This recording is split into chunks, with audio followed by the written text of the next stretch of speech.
في ناس كتير اول ما بتخلص صلاة تقوم تمشي او يصلوا السنة ويمشوا.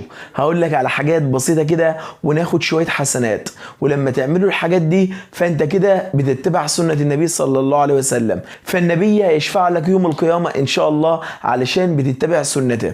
اول حاجة، اول ما تخلص صلاة خليك قاعد مكانك، الملائكة هتفضل تستغفر لك، وقول استغفر الله 3 مرات، اللهم انت السلام ومنك السلام تباركت يا ذا الجلال والاكرام مرة بس. تاني حاجة تقرأ آية الكرسي بعد كل صلاة علشان تدخل الجنة.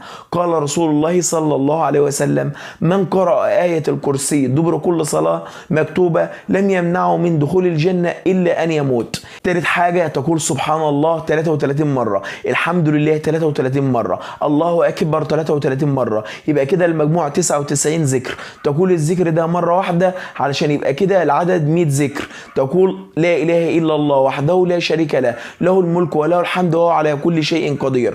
لما تقولهم بعد كل صلاة ربنا يغفر لك ذنوبك. ده غير بقى انك هتاخد على كل كلمة شجرة في الجنة، وغير الحسنات اللي هتتكتب لك في ميزان حسناتك والسيئات اللي هتتمسح. عرف غيرك وفكر غيرك بالاذكار دي علشان اي حد يعملها هتاخد نفس ثوابه. لو علمت حد يعمل كده او مثلا 3 اشخاص بعد كل صلاة هيتكتب في ميزان حسناتك 3 اجور لما هم يعملوا بالكلام ده، ده غير اجرك اللي هتعمل بيه. فشوف بقى عايز كام حد يعرف المعلومة دي بسببك.